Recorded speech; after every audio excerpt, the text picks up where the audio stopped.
And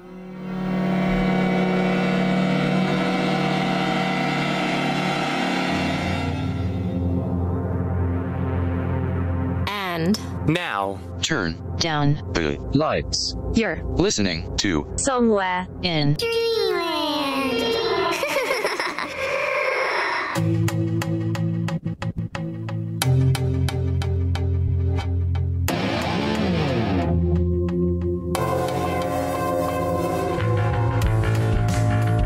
Welcome back, dreamers. I'm your host, Ken Mark, and you're listening to Somewhere in Dreamland.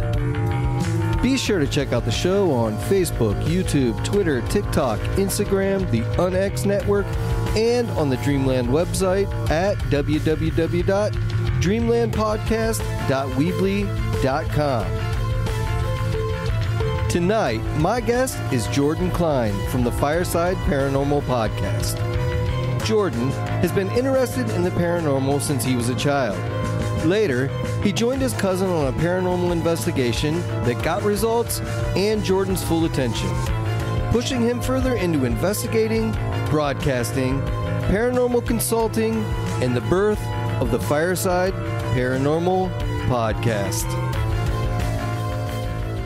Well, hey man, welcome to the show. I appreciate you coming on, and I'm super excited to talk with you, Jordan. Oh, Ken, I really appreciate it. I've been looking forward to this. Yeah, me too, man. I think it's a long time coming. You know, I think we probably should have done this a while ago. Right. And I do want to congratulate you. You have a great show. You've had some great guests. Not saying, now that you've had me. No, you've had some great guests on, and congrats on the network. Thanks, man. I appreciate that. And your show as well. I mean, your show is fantastic. I just spoke with a guy that you had on a couple of weeks ago, and I think he's going to be on my show because I was sucked into the interview that you did with him. Oh, yeah? Yeah. Christopher Bolzano? Yeah. Dude, he's a blast, isn't he? Yeah, man. Like, he sucked me in. You guys had me, like, with that interview. That interview was great, by the way. And that guy has so much knowledge. He really does. The stories, not only is he, an author, but like he is obsessed with the folklore.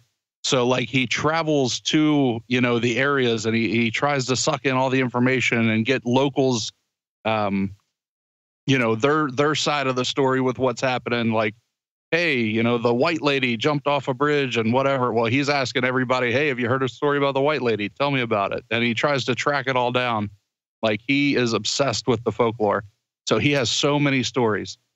Yeah, that's kind of like, I feel like a lot of people that investigate the paranormal, I feel like that part of it is overlooked quite a bit, and it drives me crazy. What do you think? Yeah. Oh, yeah, hands down. I think a lot of people right now are in it for the. Yeah, you never think you'd say that people are in the paranormal stuff for the glamour, right? Yeah.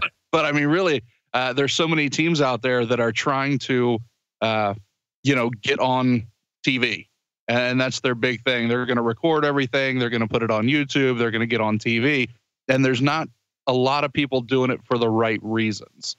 They're not in there trying to help families. They're not trying to. Really figure out what's going on, the whole science method behind it. They're just trying to get their 15 minutes. Well, I think we set the trend with my favorite show, Ghost Adventures. I was going to say, I loved Ghost Hunters. Yeah, I did too. And I like the new one as well. Ghost Adventures, man, listen, I've said, I don't know how many times on my show, and I'm sorry if some of my audience likes him. I literally want to fight Zach Baggins. I want to fight that dude. I can't stand him. Like, this guy tried to fist fight a ghost, and it made me so mad, Jordan. Like, I mean, come on, dude, get a grip, What do you even say to that? There's no. At what point in your investigation? Now, Ken, have you ever done paranormal investigations? Yeah, I've done a couple here and there back in the day. Not recently, but I think I am going to start going back out. Okay, so for those of you listening, if you've never done an investigation, 99.9% of it is you standing in the dark or sitting in a corner talking to nothing. Yeah. So to think that there was one point in this investigation where the guy rips his shirt off, he's like, "Come at me, bro." Oh, it's so annoying, man. It really is so annoying. Listen, in fairness, I'd probably lose that fight, but I still want to do it. I still want to fight him. I really do. Like, line up the pay-per-view. Let's do it. I mean, if Jake Paul can get fights, I mean, I'm sure he and I can too. Hey, you just got to market it, right? That's it, man. That's it. But yeah, it drives me nuts because so much of that show is like almost every single episode of that show, these guys are getting possessed. Like, and it drives me crazy too. Well, I mean, if you open yourself up to everything, right? Yeah, I guess so. I mean, no, but a lot of it's for TV. You know, I did. This is way back when I was a consulting producer for a couple different TV shows. I won't say the names. Not sure if they're even still around anymore. But I know one of them, an episode came on and they were doing things and I was, writing the producers and I'm like, hey, listen, this is not how that works. This isn't the way things go. And really the sum up of the email sent back was, we're really in it for the ratings. We're not too concerned about the truth. Wow. Yeah, I can see that. I can really see that. I mean, that's true about some of the podcasts that are out there as well. Oh yeah. I mean, it's entertainment for some folks, and then there are shows like yours and mine. We're really trying to find answers for people and for ourselves, really, and try to get every angle of every story. But some people just want the fancy story that gets the ratings, Oh yeah. Now I've had to turn down a lot of folks with some of their stories. I mean, I'm a firm believer that everybody has a story to tell and they really, whether or not you believe what they're talking about, they believe it enough that it's real for them. Right. Let's talk about it. Right. And I've been doing podcasts. I've been doing shows for years.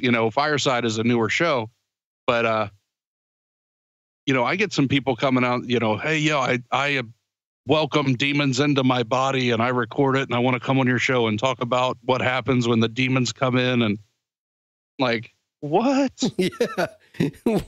Why? I'm kind of booked. I'm really, really booked right. Yeah, I've had some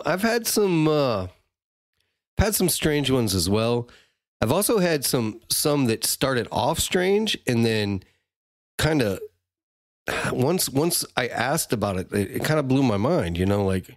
What do you mean? Well, I had a guy who was a Bigfoot researcher and he's been researching Bigfoot for 20, 30 years. And he was one of my first couple of episodes. And, I listened to his story and I tried to remain where I'm middle of the road, and yeah. I believed him pretty much up to the point where he said he was out in the woods one day and Bigfoot talked to him. And I'm like, okay. He's like, no, Bigfoot said hello to me. And I'm like, hold on a second. Bigfoot can talk. And he's like, yeah. And I'm like, not only can Bigfoot talk, but Bigfoot can speak English and talk. Yeah, and he's like, yeah. He goes, hold on, I'm losing you. He goes, let me explain this to you. And I said, please do explain this to me, He says, well, listen, I've been out here researching and looking for these things and doing everything I can to communicate with them and find them and all this stuff. He goes, you don't think they were doing the same thing on their end to me? He goes, they're not stupid. Nobody's found one.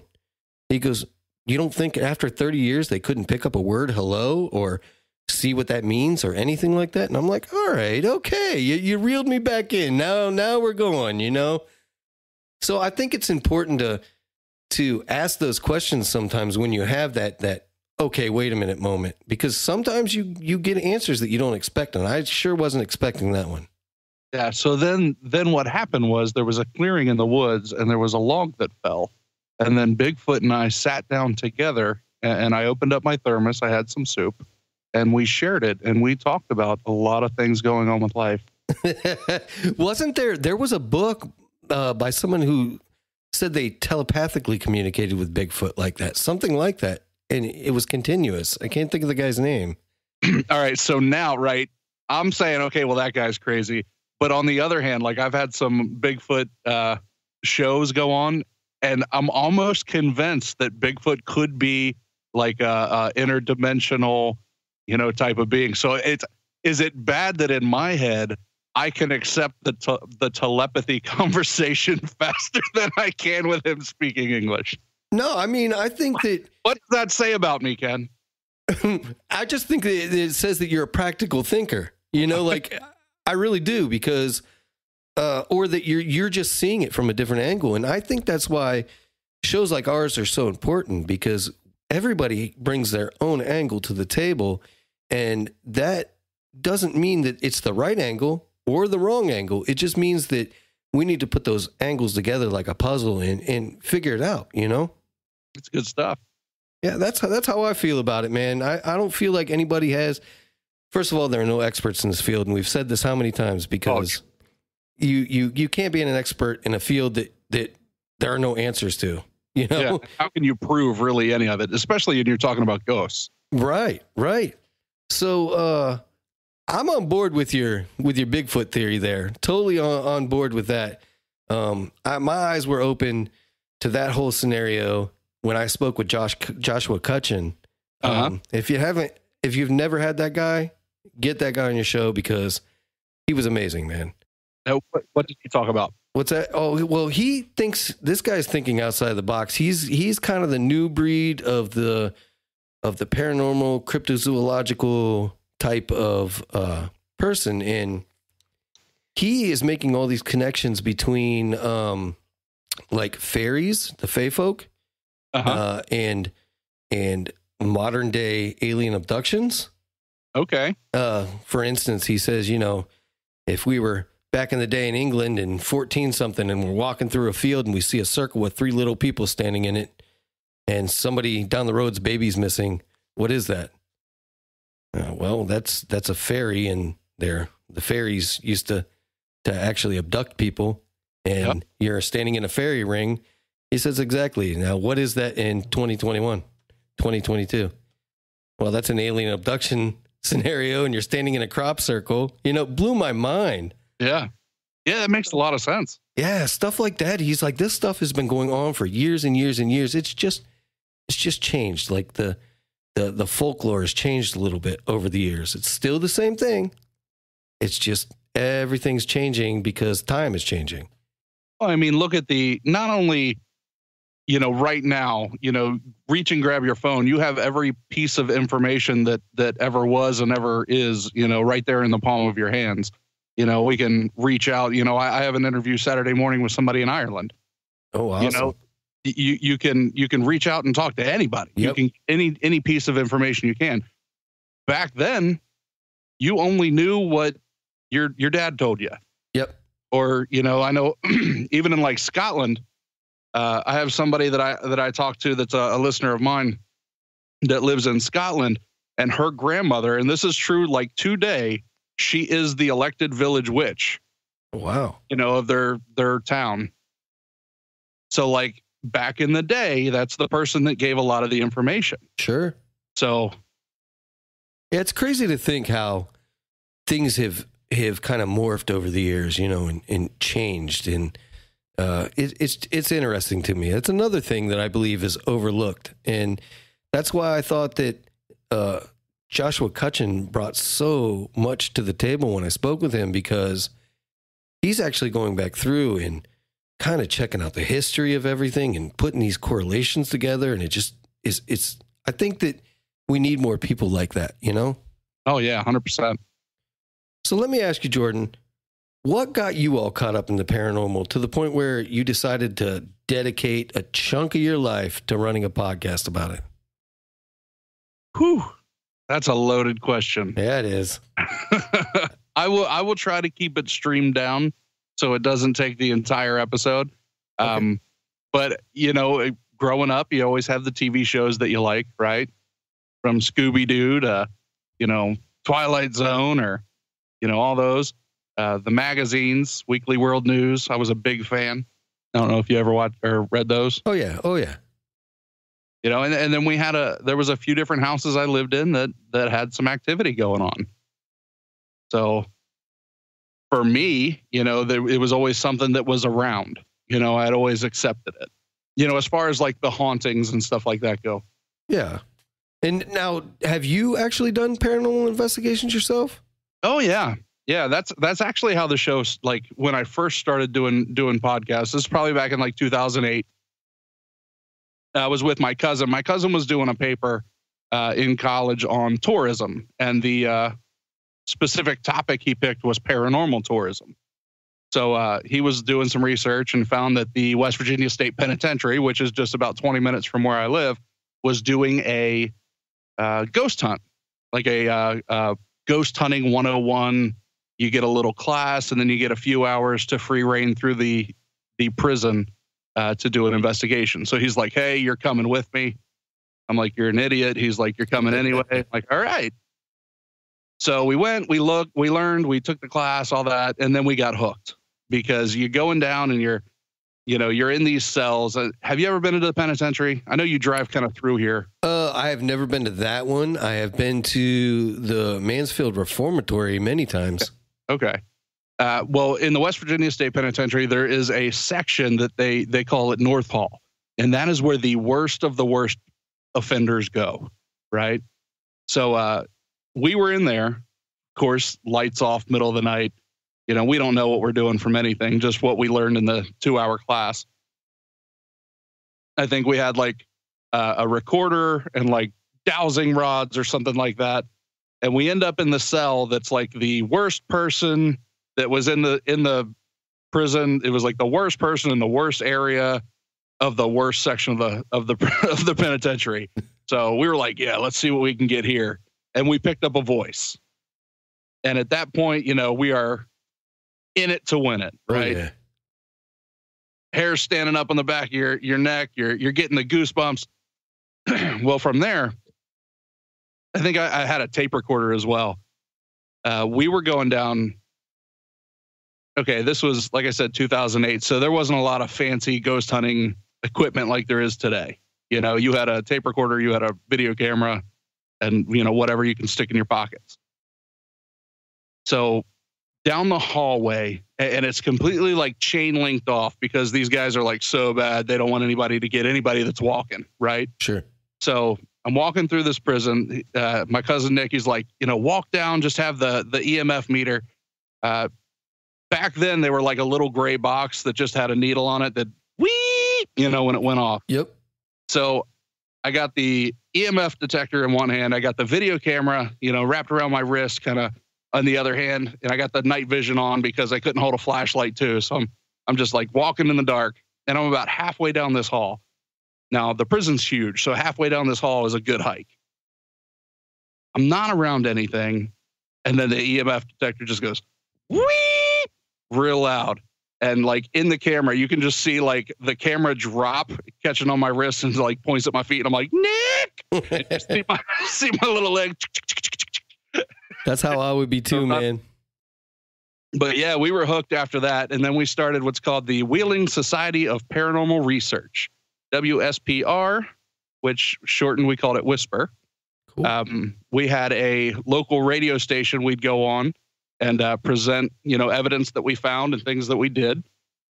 Excuse me. And there was one day they were like, hey, do you know anybody that might want to start a show? And they're like, we'll do it. So the show was called Whispers. Nice. And we did that for several years. Ended up being syndicated with that. And that's kind of the same format that Fireside follows now. Very similar show, just different guests, different equipment recorded on. I'm not on a radio station anymore. I'm, on my back porch. Right now I'm in my living room. So it's a lot more comfort. Yeah, absolutely. How long did you actually do investigations for? Do you still do them? I have not done one in about 10 years. Okay.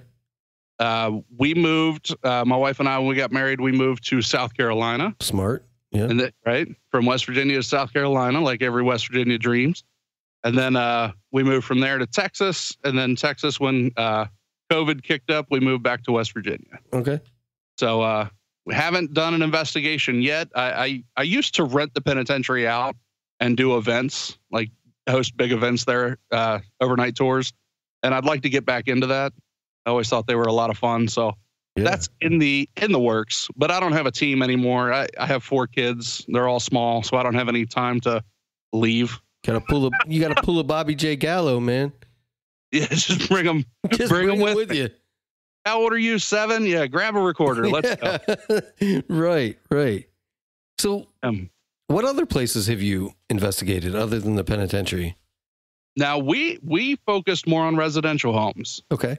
The pen we always looked at, it's in our backyard, right? So it was easy to get to. That was more of our, I don't want to say training ground, but it was a nice place to play and hone some skills. And then we would go into residentials, and we use it. I don't know if you know this, Ken, but I'm a Christian boy. I'm a church boy. Right. And we used it as a ministry. There was a lot of folks that had some things going on that were scared, that they didn't know where to turn, who to turn to. And these were people in the church too. We've had pastors, we've had, leaders in churches say, hey, I don't want the congregation to know. I don't want, the pastor to know. What do I do? I'm still scared. Like, people are still scared, even though they're afraid to tell people. Sure. So it was definitely a good way to get in and help some folks that didn't necessarily know where to go. And then if it was somebody who didn't have faith or any specific religion, they had something going on that we could, like, our whole idea was to debunk, right? We wanted to make sure if there was something going on in that house that they were afraid of, we were going to try to get rid of every possible explanation, before. That way, if they're not scared, or if they were scared, we want to leave them not scared. And then if there was something we couldn't explain away, we would try to get them up with a local church or a pastor to get a house blessing. Right? Yeah. But most of the time, you're able to give some peace. And this is one thing that I don't like about, like, ghost adventures and things like that, where they're stirring people up, because you have cases where there are children that are afraid to be in their room. So here you are, a grown man or woman. You go into somebody's room, this little kid's room, and you're like, show yourself. I'm here. You're big and tough. Come at me. And you're stirring this energy up. Well, time is different for them than it is for us. Right? Yeah. So it's not necessarily like, oh, you want something to happen now? No, I'll take my time. I can wait. Right. Right. And, they leave. So now this energy is stirred up, and here's this little 4 or 5-year-old kid stuck in his room, scared to death. And all hell's going to break loose, right? You left. You have done your investigation. You have stirred the pot. Oh, we didn't find nothing here. No worries. And then left. And now, this poor family is stuck in this house that you've just screwed around because you're an idiot, and you've left them worse off. Yeah. And that's one of the things that I guess drives me crazy the most about television shows, the current paranormal television shows where they do investigations on there, is they don't show how they helped the people or helped get rid of the spirit or help the spirit along, anything like that. And I think that, like, a lot of the modern day, the newer teams that are out there, they're just doing the same thing. They just want to catch that evidence, They aren't there to help the people. And I don't think that's fair to the people at all. Or that everything is a demon, or that everything is a ghost, that everything is paranormal. Sure. Everything's not paranormal. Sometimes you got squeaky boards in your house. Yep. Sometimes there's some wiring issues. Yep. Sometimes you got some pipes. Like, not everything is a ghost. Oh, it's Uncle Jimmy. No, it's not. Well, Uncle Jimmy, that chair smells just like Uncle Jimmy's cigars. Well, you bought it, secondhand, and it smells like cigarette smoke. Yeah. Uncle Jimmy sat in that chair for 30 years and smoked cigars. What do you expect? Yeah, like, it's there, Right. So is it safe to say that your favorite aspect of, I guess, the large encompassing field of the paranormal would be ghosts? That would be my favorite. That's the one that I always kind of latched onto, just with personal, experiences in houses that I've lived in. It was what was always around me, right? And I always said, I know we were joking about the Bigfoot and stuff like that. I would always, with Whispers, I would always have, the cryptid shows and things like that. And they're interesting, right? But I never bought into it. You know, if you go back and listen to some of those recordings, you could hear like 20-something-year-old me, oh, this is dumb. I don't right? But now as 30-something-year-old me, I like those stories. I'm getting more into the cryptids. Like if you got a story about Wendigo, I am all ears and I'm glued. Yeah. Right? Yeah. So I think now I'm getting more into that side. I still like hearing a UFO story every now and then. You know, I think everybody enjoys that, but yeah. That's where I'm at, man. Like when I started getting in and everything, it was more the ghost thing. And then as I went on, for me, it's grown more into ufology, and that's really where my heart is with everything. And particularly like the alien abduction scenario. I don't know why. It's just, first of all, it's scary as hell. And second of all, it's a really, really fascinating thing to me, you know, that, and there are so many people out there that claim this has happened to them with nearly the same story. I mean, it's crazy to think that many people would be making this up. Now, let me ask you this. Do you think that you have been contacted or taken? Well, that's a loaded question too. For me on my side, because there is a part of me that, yes, I believe that I have been. And after talking with several researchers and people that have been abducted, it's more realistic to me that, yes, I probably have been, because I've had so many of the same things happen. Like for years, I have this spot on my leg where it's like a little indent, and it's weird looking, and it's right by my calf. And I've said for years, my wife and I have joked that that's my alien implant, you know, and maybe it is. I don't know, because there's something in there and it's weird, you know, like it feels funny when I touch it, and it's really strange. And I've had some experiences as a kid that were pretty crazy. Like, I remember being able to float as a child. Oh yeah. Like at will being able to float. And one time I floated all the way to the ceiling and got stuck, and it freaked me out, and I never tried it again. And what's like Charlie in the Chocolate Factory, and he was drinking the bubble juice? Yeah, that's it. That's it, Sarah. You got it. For those listening, that's my wife, Sarah. That is exactly what it was like, though. That's what it was. It's just weird. And then, you know, there were a couple of times where I woke up in the middle of the night and there's this weird thing in my room and things like that, you know, like, so I would have to say yes, probably. I don't remember any recent things that have happened. I mean, just things when I was a child, you know? Oh yeah, I'm with you.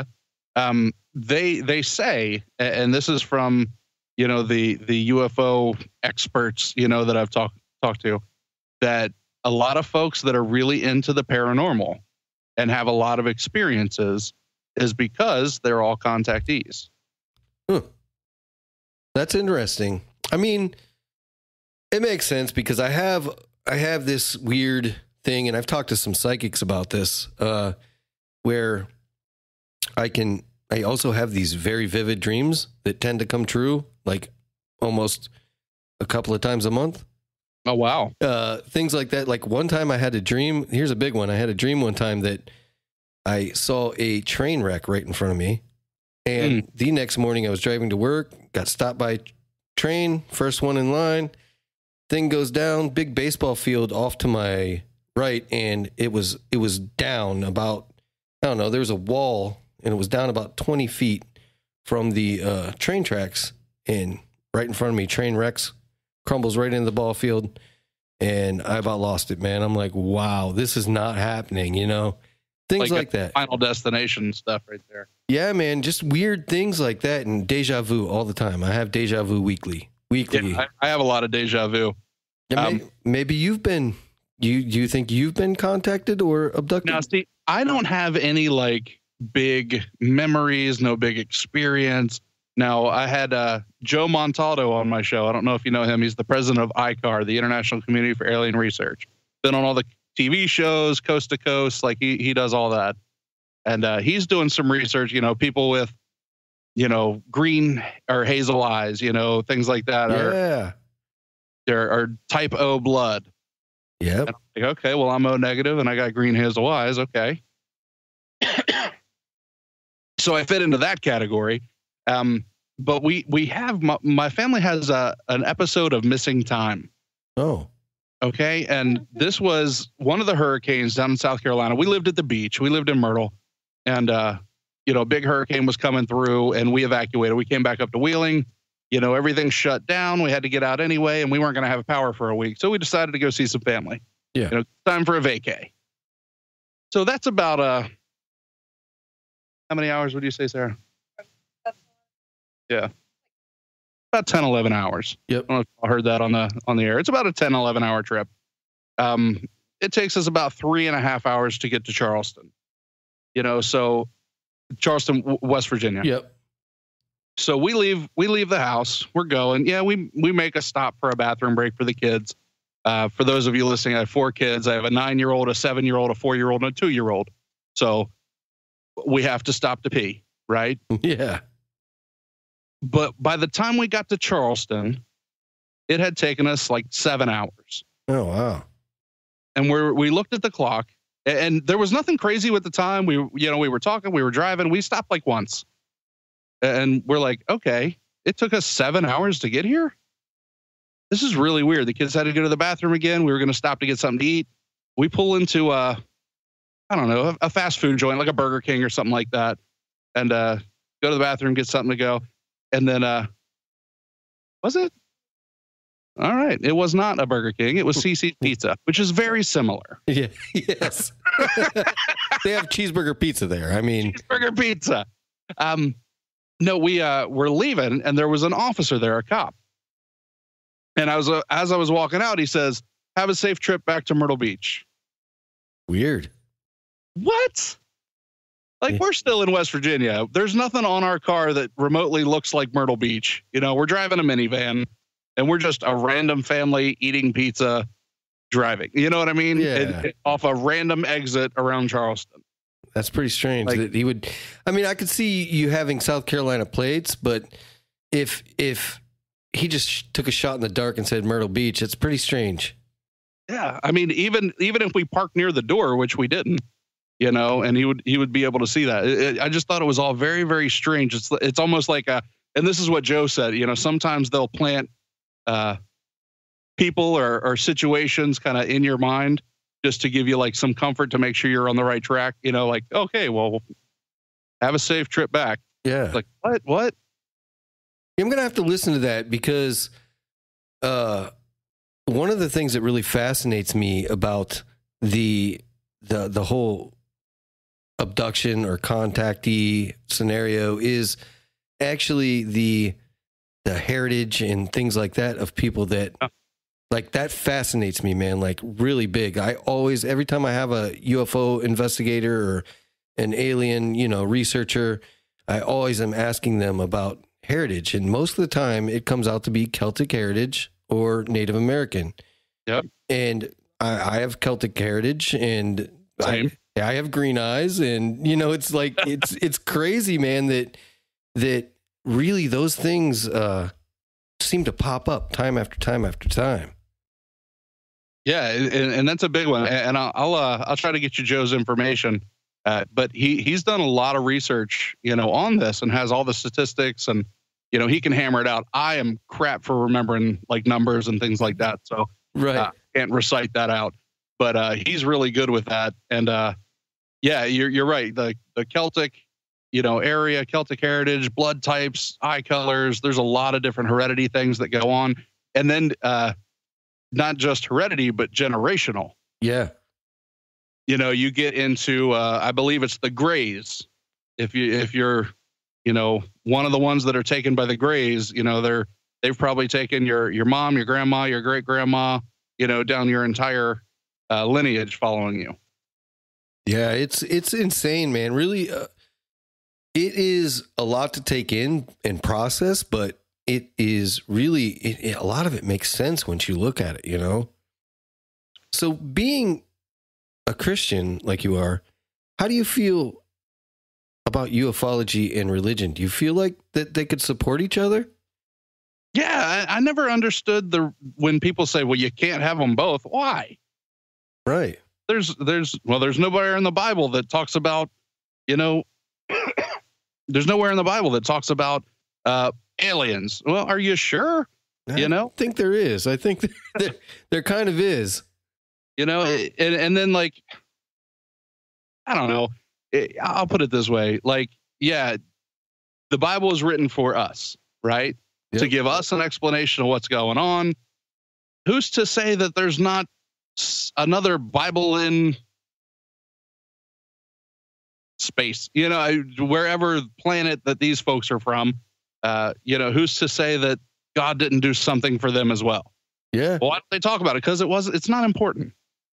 It's not important to us, maybe. Like there's not how to wipe your butt after you poop in the Bible. Right. Like they don't go into detail about that. Well, then it's not important, right? There's a lot of not important stuff that's not in there.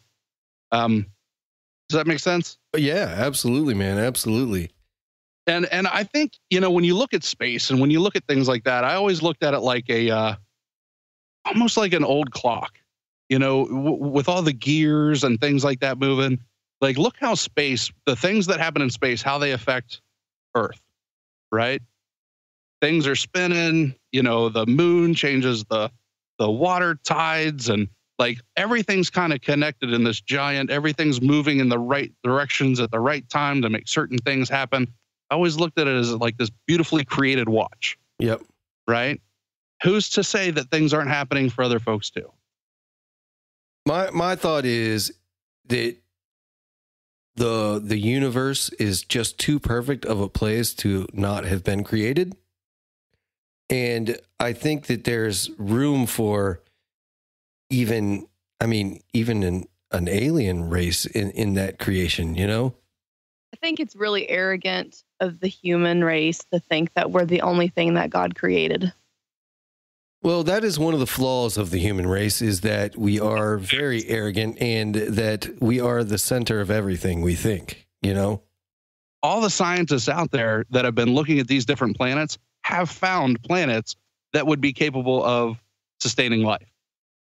Yep. Like not just one or two, like they've found a lot of them, that they're the right distance away from a sun, that they have the right amounts of like oxygen and land and water. Like they've been able to determine like lots and lots of different planets that are capable. Are they all in our like reachable light year? No, but that doesn't mean they're not there. Right. Right. Yeah, I'd agree with that. So Jordan, one of the things I was really excited to talk with you about is you're kind of from the same area as me. I'm an Ohio boy. You were born and raised in West Virginia, right? Yes. So, not necessarily born and raised, but here's where I'm at. I've been around. I was actually born in Delaware, raised between Maryland and West Virginia. Okay. So I've kind of moved around a little bit. Good enough. But I claim some West Virginia. My family's all from here too. So that region up there, the Great Lakes region, the Ohio Valley region, even into like Pennsylvania, Maryland, Kentucky, it's one of the strangest areas in the world, I think. Hands down. There are so many things going on in that area, man. And I don't think it gets its fair shake at recognition for that. I think the Ohio Valley area is one of the most active places that is in existence. Yeah, I agree, man. I mean, look, we got the Mothman, Loveland Frogman, Kentucky Lizard Man, right? The East End Ghouls. Have you heard of them? No. Willard Library. Let's see, the mounds that are down there. The Grassman, the Melonheads, Orange Eyes, Bessie, Dogman, Werewolves, Gnarly Owl, Flatwoods Monsters, Sheep Squatch, Snallygasters, and then one of my favorites, Bashful Billy. Bashful Billy and Wheeling. Come on now. Yeah. I really thought that I was the only person that knew about Bashful Billy because I try to talk about it all the time. People look at me like cross-eyed. They're like, what are you even talking about? No, man, I'm well-versed in that area. Well-versed. I even made in my merch. So those of you listening, go to firesideparanormal.com, click on the merch tab. You will see some Bashful Billy merch that I made. And I actually took it from the old newspaper clipping. And then with Photoshop, I just like colored it all in and I put some like little newspaper clips with it. That is awesome. So we might as well tell the story, man, because I haven't ever mentioned anything about Bashful Billy on my show. So you might as well, let's sit down for a Jordan Cline story. So you're going to want dates, and you know me and numbers. They're not friends. So way back in the waybacks, this is right after Flatwoods happened, right? Right off the heels of Flatwoods, the crash that happened in Flatwoods, there was a crash landing in Wheeling. Now it is above a tunnel. We have this tunnel that goes it's pretty much right there going from the county in Wheeling into the downtown area going into Ohio. So it's right at the river, right? Above the tunnel, there's a section that the Catholic Church used as a vineyard. And they still do. And that's where they do all their wine, right? For the church. And they call it Vineyard Hill. And the crash was in the Vineyard Hill section right there in Wheeling. You could throw a rock to the river. You know where you're at. Like I said, the Ohio River or the River Valley is one of the most active places. But there were reports of this burned creature. First, they said it was a woman. No, it's just a burned woman is what they claimed. But they said that it was this creature, foul smelling, all that, a monster from outer space, crash landed right there. And there's not much more. There was one article. And then lost into the annals of history. Lately, in the last, I think, probably about 20 years ago, for some reason, it was brought back up. I remember hearing something about it about 20 years ago. And I don't know if it was a sighting. I don't know what it was, but that's when I learned about Bashful Billy. Okay. Because I'm not familiar with what happened then. Yeah, I can't remember exactly what it is. I'll have to really dig into that. I don't know if probably what happened was somebody's dad told them the story or something, and they went out and scared themselves. But who knows? I mean, it's a pretty crazy story, and it's. I always found it fascinating that it happened right after the Flatwoods thing. Yeah. In the paper, I believe it says, monster from Flatwoods crashed here. Because the Flatwoods story is one of the craziest stories, I think, out there, man. As opposed to any other story in West Virginia? Yeah, that's true. That's true. They're all kind of out there. Like even in Mothman, and if you listen to other podcasts, I think there's one out there called Kryptonaut Podcast. Oh, yeah. Rob Morphy and them. Yeah, they did a 6-part series on Mothman. And, some of the episodes alone were like 2 hours. It's so in depth with everything they've done. If you have some free time, if you're listening to work, anything like that, check that out, listen to it, because it goes into so much detail of everything's going on. The UFO sightings, the Fae sightings, it wasn't just Mothman. Right. Men in Black. You had. Yeah. Everywhere down there. Indrid Cold happened like right around that whole thing. Yep. In the Parkersburg area going to Parkersburg. I remember in John Keel's book, he says, what are the lights up there? And they said Parkersburg. So it's not far away. Yeah. It's pretty fascinating, man. So I've always wondered, do people in West Virginia call Pennsylvania Pennsyltucky too? I never have. It's really this. They look exactly the same when you drive into them. And yeah. we always just called it Pennsyltucky. Pennsyltucky. Yeah, maybe that's because the Steelers are over there, and I don't like them too much. Oh no! Well, as long as you're okay with the Penguins. Yeah, well, I don't. It's hockey, man. Nobody watches hockey. What? Oh. And you cut me deep. Not a hockey fan, man. Not a hockey fan at all. I just don't. It isn't because I don't like it. I've tried to watch it several times, and I just don't understand it. I'd watch it for the fights. That's the only reason I'd watch it for. Oh, and there's some great ones. What other sport, right? It's fast paced. It's more strictly timed. And then when they get mad, they just punch each other a few times. They don't get kicked out of the game. Yeah. Sit down for a couple minutes, get back in there. Get everybody's frustrations out. There's a little bit of blood. Go at it. Any other sport? I mean, look at soccer. You get hit one time, they're falling, they're bringing them out on a stretcher. You know, hockey, you get hit in the face. There's like players that have died on the bench. They've resuscitated them and then they went back out on the ice. I feel like I should like it. Like, I feel like I should get into it. I've just tried. Maybe I need to watch it with somebody who's watched it before so I can ask questions. Come on up, Ken. All right, man. All right, that's a deal. Come on in. The water's fine. That's a deal. So why do you think that area up there is so active? Like, I have my own theories, but I want to know what you think. Now, a lot of folks think, water itself, a lot of people say around rivers and things like that, there's a lot more activity, but you have the ley lines. I mean, right here, just where I live, right? Let's say within 20 minutes of where I am right now, I have the penitentiary. I have the Moundsville Mounds, right? The big ancient Indian burial grounds. I have Bashful Billy, right? I have a college that we investigated. This is one of the most haunted locations we had been to. A Victorian section in Wheeling that was very, very, very active. The Bel Air House. Have you ever heard of the Bel Air House? Oh yeah. Yep. That's about 20 minutes from where I live. It's right on the other side of the river. You know, all that like right here. You know, we have, I guess they call them ley lines. I never really understood them.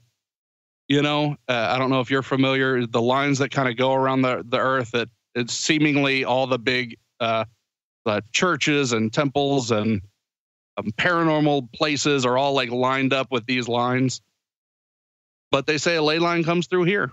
I think it has a lot to do, probably has a lot to do with that. I think it has a lot to do with the water as well. Because it just seems like every time, like you said, every time something weird happens, there just seems to be water around, you know, for whatever reason. If it holds the energy, even with UFOs, right? People see them around water all the time. I've heard stories of people saying that they've seen these things like almost sucking up and collecting the water. Really? Yeah. So I don't know if they're using it as like an energy source, or maybe they're using the energy from the water, because I don't know. It's just a strange thing. In John Keel's book, you know, about Mothman, there's a whole part in there that talks about along the Ohio River right here. People would line up. They would like have picnics. Like, it was a big thing that they would go and watch the UFOs dancing around in the sky around the river and dipping down in. Like, it was a pastime. Like, people would picnic.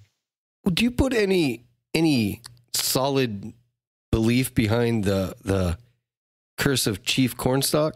I don't, but I do. Like, anytime, I know that's a horrible answer. You're good. I've never really bought into curses and things like that. Right. But, you know, you have the guy that's cursed this whole land, and then the whole land has pretty much had a whole bunch of crazy stuff happened.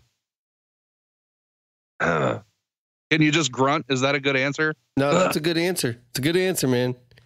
And see, I look at it like this. I'm a Cleveland, I hate to say it, man, Cleveland Guardians fan, who are really the Cleveland Indians, and a Cleveland Browns fan. And I totally believe in the curse, man. If you're a fan of either of those two teams, you believe in the curse. It's true. My wife says that, okay, she wants to say it. Okay. So I was born in Kentucky, but I was raised in Southern West Virginia. So this is coming from someone who is very native. It's so active because we're so backwoods in our beliefs that we see something that we can't understand and explain right away, and it has to be paranormal. That could be too. And there are a lot of weird Appalachian, how do you say it? Appalachia lore and weird things like that I think all tie together, really. Yeah. I mean, these mountains are old. Yeah. You know, they said that at one point, the Appalachian Mountains were as tall as the Rockies. Wow. So they have grown and then eroded down. Like, that's how old this mountain range is. And, yeah, there's stories, you know, you talk about like Native American, like when I say like the Native American tribes with the mounds, 2,000 years old. Yeah, it's crazy. Those mounds are amazing too. And they have stories of things going on. They have stories of things in the woods and and things like that. So, oh yeah, it's crazy stuff, man. I mean, there's definitely something going on in that area because it is way too active. I mean, first of all of Ohio is just weird. yeah.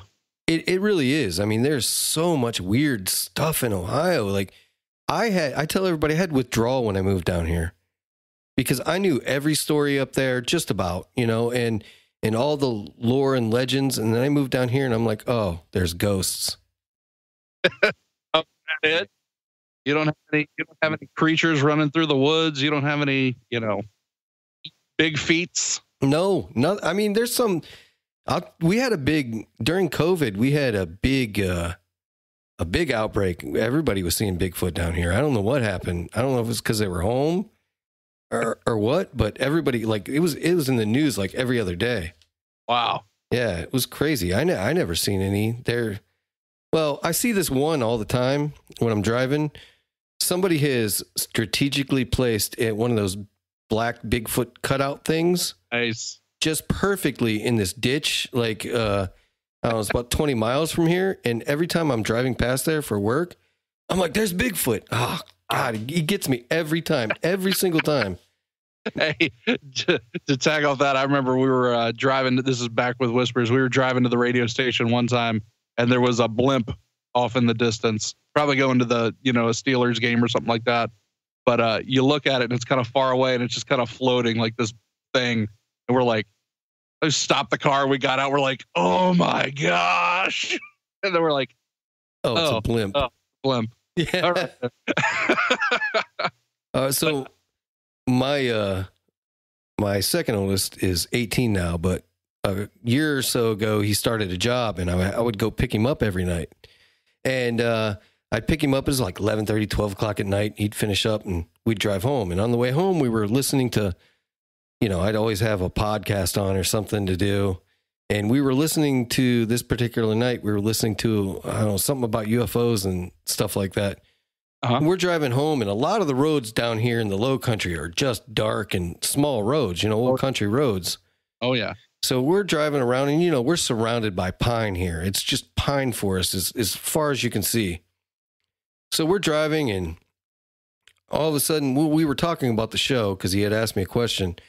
All of a sudden, like the road just lit up, man. It lit up like brighter than, anything I've ever seen. It was amazing how bright this road lit up. And I slammed on the brakes right then and there. It freaked me out. And he's like, are we getting abducted right now? And I'm like, I have no clue, man. Rolled down the window. Here's a helicopter flying over. And they're looking for an old lady that escaped from a old folks home or something like that. But it literally freaked me out. Like I thought, this is it, man. We're going up. And that's that, That's how it happens. Yeah. This is just like the TV show says, man, it's happening right now. But it's pretty cool when you have those experiences and you're like, oh my gosh, is this happening? And then, it's nothing and you got to just laugh about it, Now, are any of your kids into the paranormal as well? Not really. No, not really, which is, weird, but, yeah, they'll ask things, and, on our way back from Ohio this last time, I was telling, our youngest about, the whole Mothman thing and Indrid Cold and all that. Yeah, you drove right through it. Yeah, and I'm like, we're driving right through that spot. And he's like, oh, I'm going to listen to this, and he starts listening I'm like, that happened on this road, man, on this road, You could have took a little detour. Next time, pull over, because right off 77, you can see the Point Pleasant, signs. It's not far off. Just jump off the exit and you can go right into the town. Oh, I've got a Point Pleasant story. I've been there several times. Yeah. Yeah. So, I used to travel through there a lot for work because I drove a lot for work, traveled. Uh-huh. And, one day I was going through Point Pleasant and, I forget where I was going. I forget the town I was going to. A Hurricane or something like that. Does that sound right? Yeah. So I'm going through there and I stopped to get lunch and there's like a McDonald's there. And that's pretty much it. And that's it? Yeah. So I'm like, oh, what the heck? So I stopped and I'm looking at the Mothman statue and all this stuff. And I'm like, that's cool because I've only really seen it in passing, So I go to the McDonald's and I sit down and I got a salad. And this is crazy, man. I'm sitting there, I'm eating my salad, and all of a sudden a news truck pulls up, a news van. And I'm like, there's a news van. And then a couple minutes later, another news van pulls up. And I'm like, what is going on out here? And then another news van pulls up. And I'm like, all right, something big's going on. Well, by the time I got done, went to the restroom, washed my hands, and went to walk out, there were 5 news vans out in the parking lot. Wow. And I'm like, what in the heck? And everybody's out of their vans and out of their cars. And I walked up to the one camera guy who's just standing there, and I go, what's going on, man? And he goes, oh, there's a Mothman sighting. There's a Mothman sighting. It happened right over there. And I'm like, get out of here. Like, what are the chances of that? And why couldn't I see it? Like, I want to see it. You run out real quick. Yeah. Well, I was looking all around, but, so that was about 5 years ago, I think. Wow. So, yeah. Pretty exciting. I was there when all that happened and missed the whole damn thing. That's my luck. I always miss Your McDonald's was good, right? Yeah, not really. I mean, it wasn't as good as a Mothman burger, man. Right. No, I went one time, and I went with my mom, and I took my 2 little brothers, and we were just kind of exploring around. And I had just read, the book, so they're talking about like down, in Point Pleasant itself, that men in black would just be walking freely, like. They weren't trying to hide nothing. They were interviewing folks, but there was like a diner right there that they would pull you into, and they would interview you in this diner. And it was like men in black were everywhere. And I was telling my mom about it. I was like, hey, look, like this is the diner. Let's go on in. And we sit there and we're like eating, getting a little sandwich. And for me, I'm like, oh, kind of like how you were. It happened on this road. Like it happened in this diner right here. Well, the owner of the diner comes out, who was the owner of the diner back when it happened. Oh, wow. And she sat down at our table and was telling us all kinds of stories of what was going on that night, how it all happened, like what they were doing in there, what they'd talk about, how weird they were. They would use like really weird phrases, like out of time. They didn't know how to use silverware. Like they said, like the men in black would sit down and have food, but they didn't know how to use like they would pick it up, but it would be like wrong. Weird. Yeah, such crazy stuff. That's really cool that you had that experience, man, where she sat down and it was the same lady who owned it back then. Yeah, like we were like the only people in there, and we just started chatting, and like the waitress was like, oh, well, hold on, and went and grabbed the owner, and I mean, just we all sat there and had a big chat. That's really cool, man. That's a really cool part of the country, and that's a really cool area. And when you go to that area, you can almost feel the energy. The energy's different there, I think.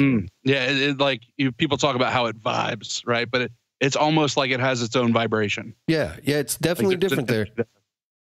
Now, not too far from here, if you go on the other side, from where I'm in the PA side, there's Chestnut Ridge. Have you heard of Chestnut Ridge? Yep, been there several times.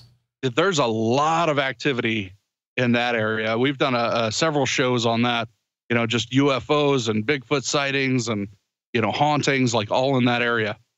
Yeah, I got to interview Stan Gordon. And oh, wow. I got to interview him and Joshua Cutchin at the same time, which was really a cool show because those two have a lot of the same theories and thought processes.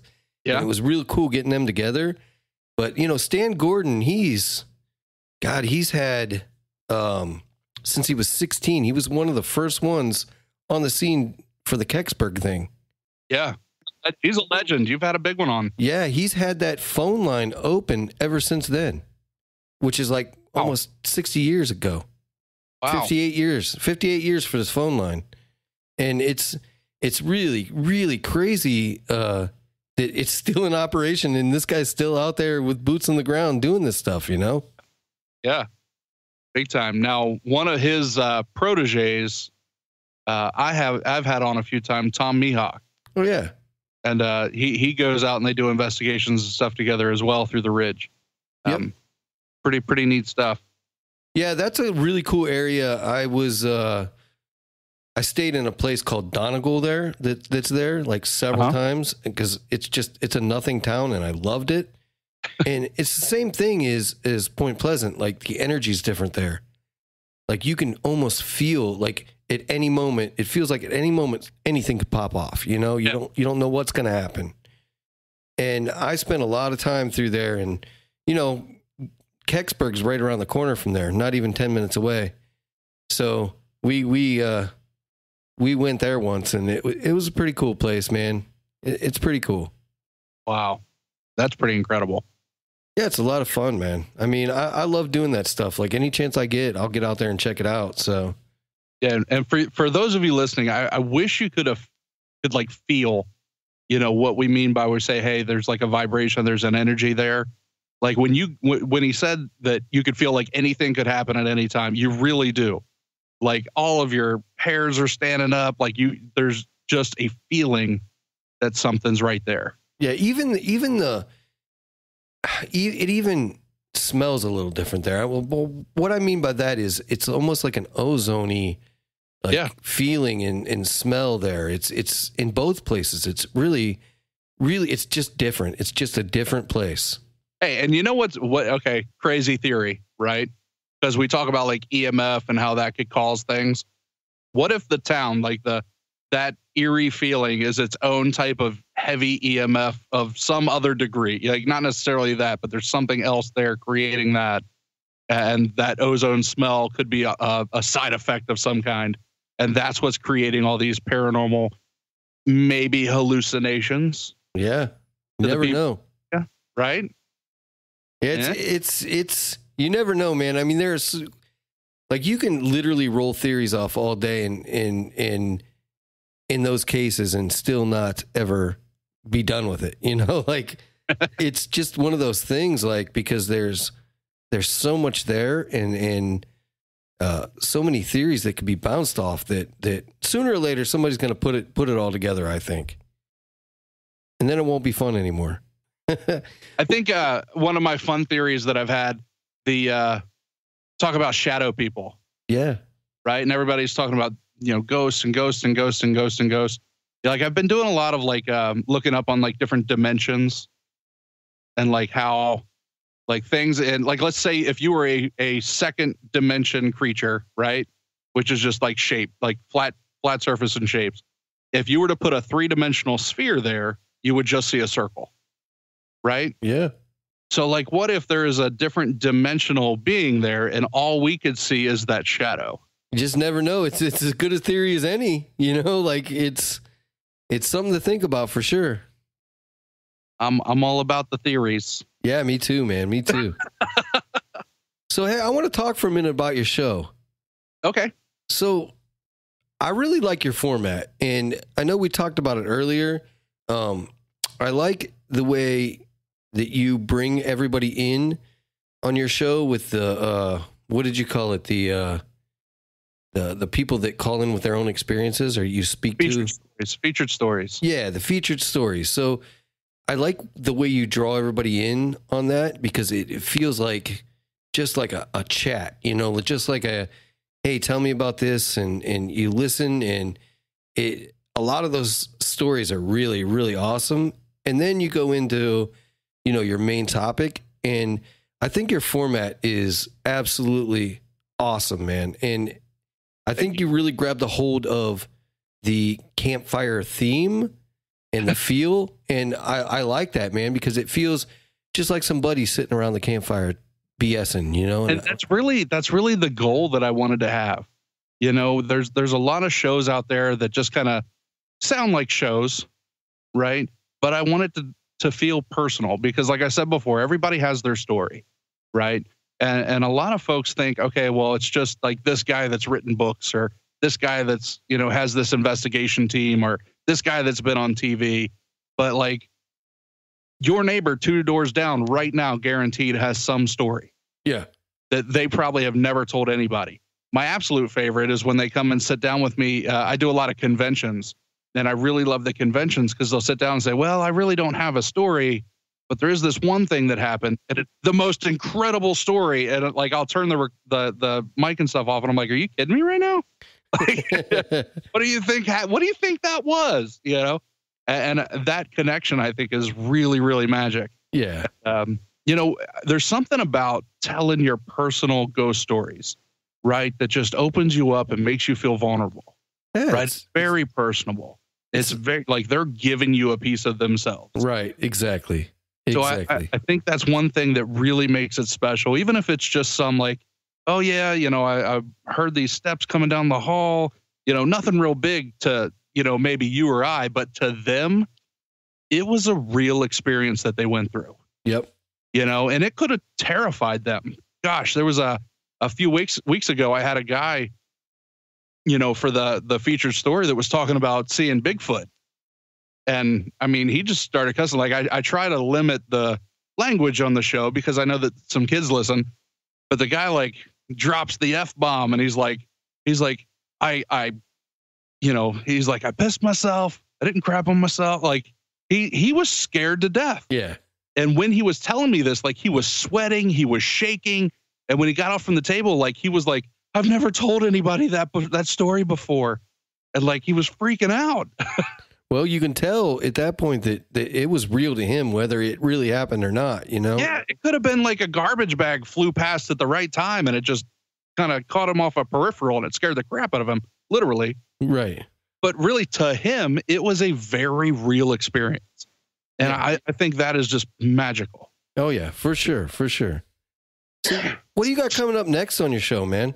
Okay. I don't know when you plan on airing this. So, for those listening, this will be my 4th of July episode that I'll be recording. Barry Fitzgerald. Oh, okay. I don't know if you know him from Ghost Hunters International. He's filming something out on an island right now. There's like a 5-hour time difference. So I've got to record him at like 4:00 in the morning. So that's exciting. Well, yeah, for you, right? I'm awake for that one.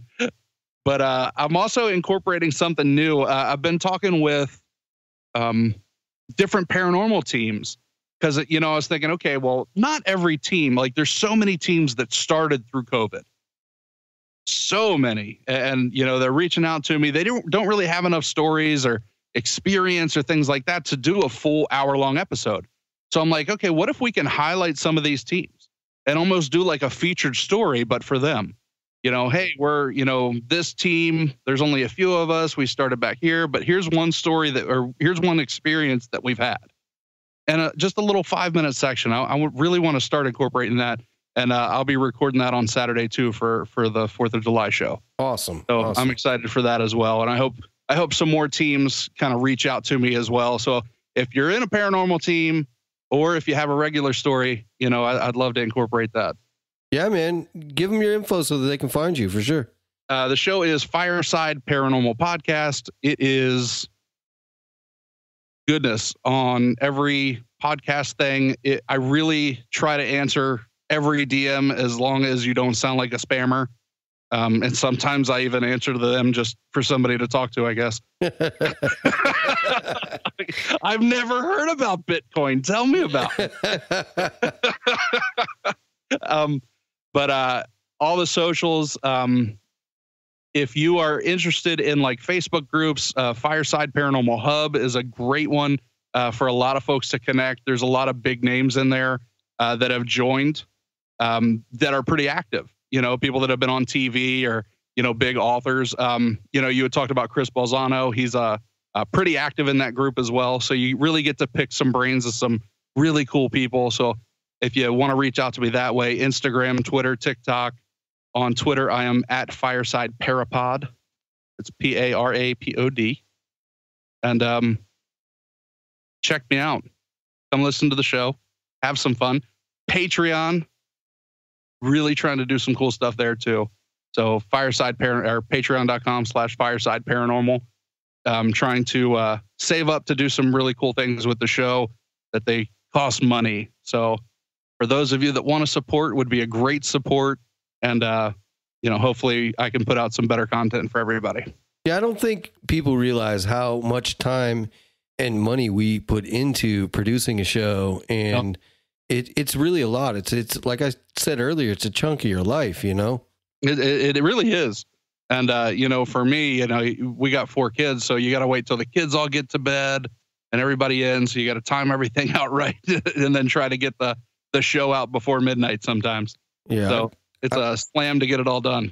Mine are all teenagers. I just got to keep them quiet. Oh. I got to tie them up, stick socks in their mouth and put them in a closet somewhere so I can record. oh shoot, who did I record? Just the other day I was recording, and the 2-year-old was just going nuts because, you know, mommy didn't look at her the right way, I guess. And she was screaming her head off. So I was like outside, like praying. I'm like, man, I hope you're not picking this up on the microphone right now. I'd have just told everybody it was a EVP or something. Did you guys hear the banshee or the pterodactyl? There was a pterodactyl overwheeling. Oh, geez. Catch it. That is awesome, man. That is awesome.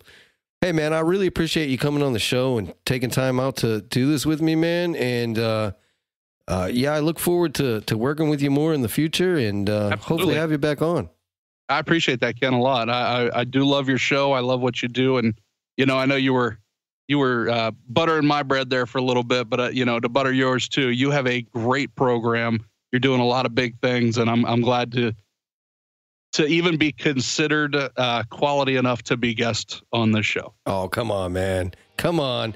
I appreciate that, but come on. Well, all right, man. I appreciate you, and we'll have you back on, Jordan. All right, thanks, Ken. Yes, sir.